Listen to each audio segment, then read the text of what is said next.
నా పేరు కోండ్రపు మణికంఠ. మా నాన్నగారి పేరు కోండ్రపు దేవుడు. తను ఒక లారీ డ్రైవర్. అమ్మగారి పేరు లక్ష్మి. రోజువారీ కూలి పని చేసుకుంటూ జీవనం గడుపుతాం. మా ఊరి పేరు బలభద్రపురం, బిక్కోలు మండలం.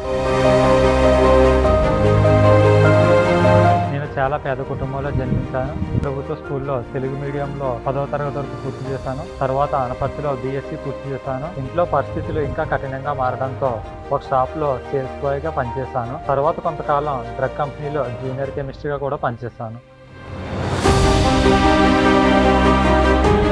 ఒకవైపు ఉద్యోగం, మరోవైపు చదువు, రెండూ బ్యాలెన్స్ చేయడం కష్టమైనా ఆపకుండా కొనసాగించాను. ప్రతిరోజు కొంచెం టైం అయినా పెట్టి ప్రభుత్వ ఉద్యోగాల కోసం సిద్ధమయ్యాను.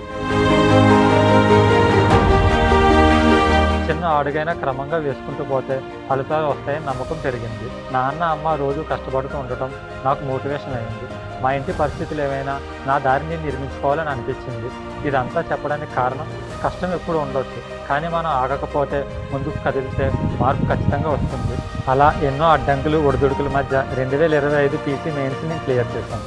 ముఖ్యమంత్రి చంద్రబాబు నాయుడు గారి చొరవ వల్లే నీ ఉద్యోగం సాధించగలిగాను. డిప్యూటీ సీఎం గారు పవన్ కళ్యాణ్ గారికి, హోమ్ మినిస్టర్ వంగల్పూడి అనిత గారికి, IT శాఖ మంత్రి నారా లోకేష్ గారికి మా కుటుంబం తరపున కృతజ్ఞతలు తెలియజేస్తున్నాను.